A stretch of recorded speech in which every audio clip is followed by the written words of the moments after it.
اپنے معاملات اللہ کے سپرد کیا کریں. لیکن ان سب کے باوجود اگر مشکلات آ جاتی ہیں تو کوئی بات نہیں، مشکلیں آزمائشیں یہ اللہ کی طرف سے نبیوں کو آئی ہیں.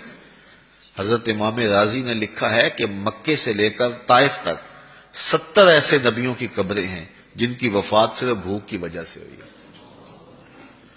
تو ہم ایک دن کا فاقہ آ جائے، تھوڑا سا کاروبار نرم ہو جائے تو بابوں کے پاس بھاگ کے اللہ کے ساتھ شریک ٹھہرنے لگ جاتے ہیں. کیوں؟ کس وجہ سے؟ آزمائش سہیں، برداشت کریں.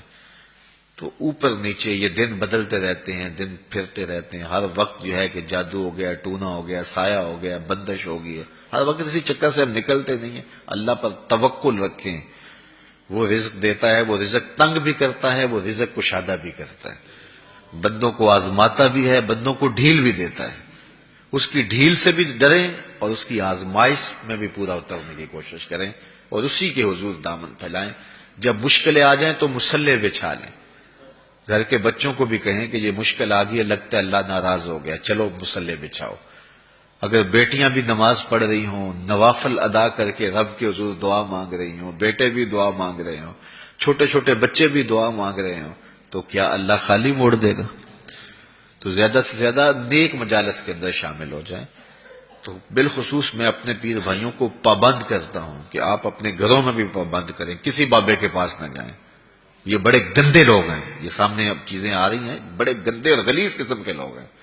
ان کی نظروں میں غلاظت بھری ہوئی ہے اور جو ہے وہ لوگوں کے ہجوم سے کبھی متاثر نہ ہوں کہ فلاں وہاں سے اتنے لوگ جا رہے ہیں. لا یسیر الباطل حقا بکثرت المتمسکین بہ.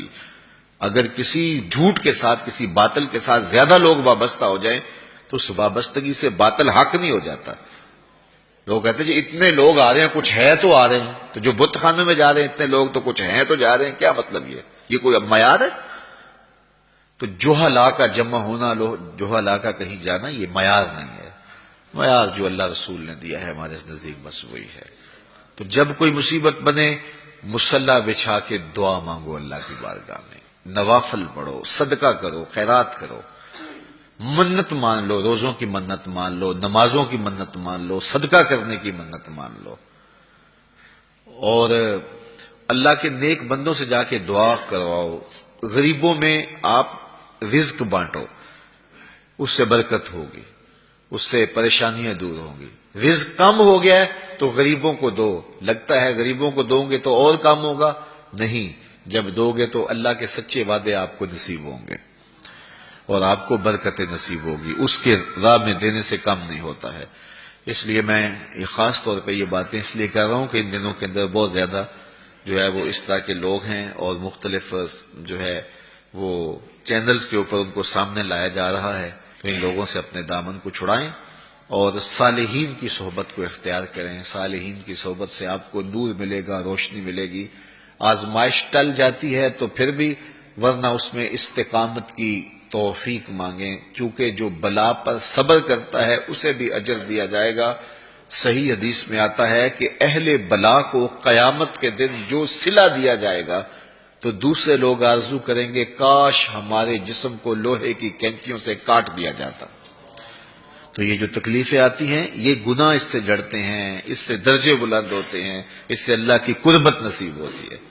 تو مصیبت آئی تو بابے کے پاس بھاگ گئے، جو فاسق اور فاجر اور مشرکانہ عقائد رکھتا ہے اس کے پاس بھاگ گئے، تو پھر ایک مصیبت بھی سہی اور ایک اپنا ایمان بھی اجاڑا.